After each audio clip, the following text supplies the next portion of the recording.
everyone. Welcome back to Bongpo Workshop. Today we are talking about a pattern that is incredibly useful but surprisingly undertaught. Which one? 何々か何か. Have you ever wanted to say or something in Japanese, but you were not sure how? Oh, like when you are not sure about something or you are making a suggestion but you want to keep it vague? Exactly. And the funny thing is, most textbooks teach you 何々か for questions, but they don't teach you this combination. か何か is your best friend for making casual suggestions, offering alternatives, and sounding natural. I can already think of a few things I have wanted to say. Let's get coffee or something. And I just used コーヒーを飲みに行きましょう, which sounds so formal. Right. That's exactly the problem. If you want to say, let's get coffee or something in a natural way, you need か何か. So how do you form it? It's simple. You attach it to a noun, a verb, or even a whole phrase. For nouns, it's just noun plus か何か. For verbs, it's verb dictionary form plus か何か. That's pretty straightforward. It is. And let's look at that coffee example. You'd say, コーヒーか何か飲みに行かない? Which means, why don't we go get coffee or something? See how casual and natural that sounds? That does sound better than the textbook version. Can you give me another example? Sure. Imagine your friend is stressed. You might say, 映画か何か見てリラックスしたら? Which means, why don't you watch a movie or something to relax? I love that. It's like you're offering options without being too specific. So it's for when you are suggesting something, but you are not sure exactly what. Exactly. And you can also use it with verbs. For example, 突っ立ってないで手伝うか何かしてくれる? Which means, don't just stand there. Can you help me or do something? So you are asking for help, but you are not specifying what kind of help. That's actually really useful. It is very useful.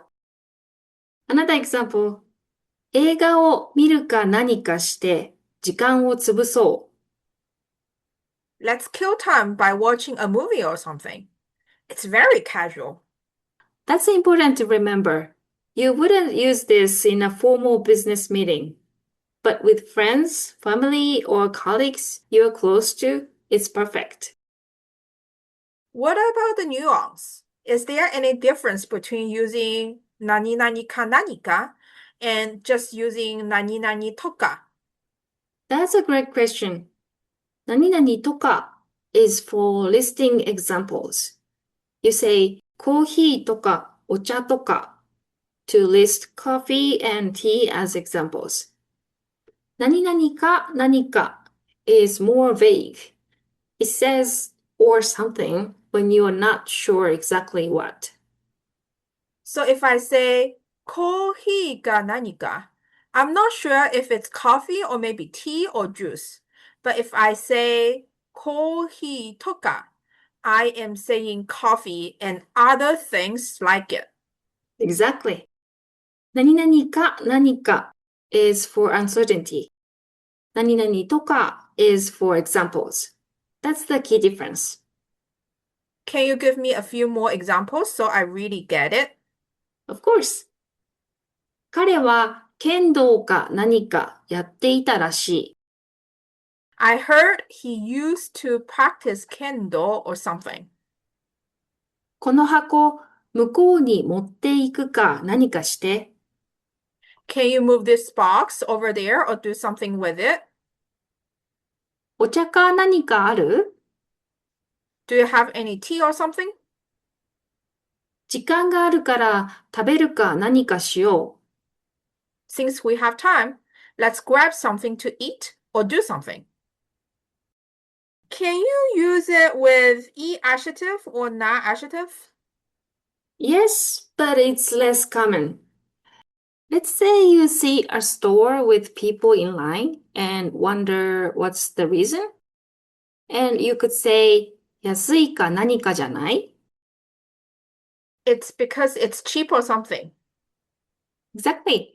And note that nuance. It's like you are speculating, but you are not really sure, or you are not fully committed to the question. I think I'm starting to get the feel for it.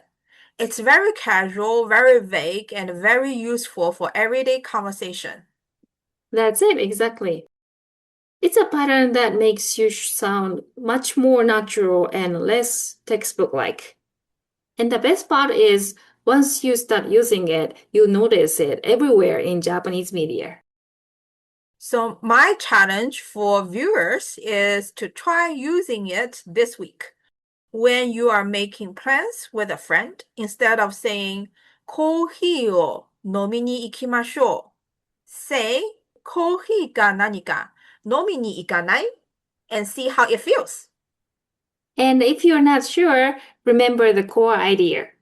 何々か何か is your or something pattern for when you want to be vague, casual, or offer options without being specific.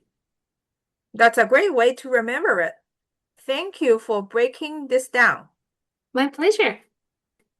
See you all in our next session of Bongpo Workshop.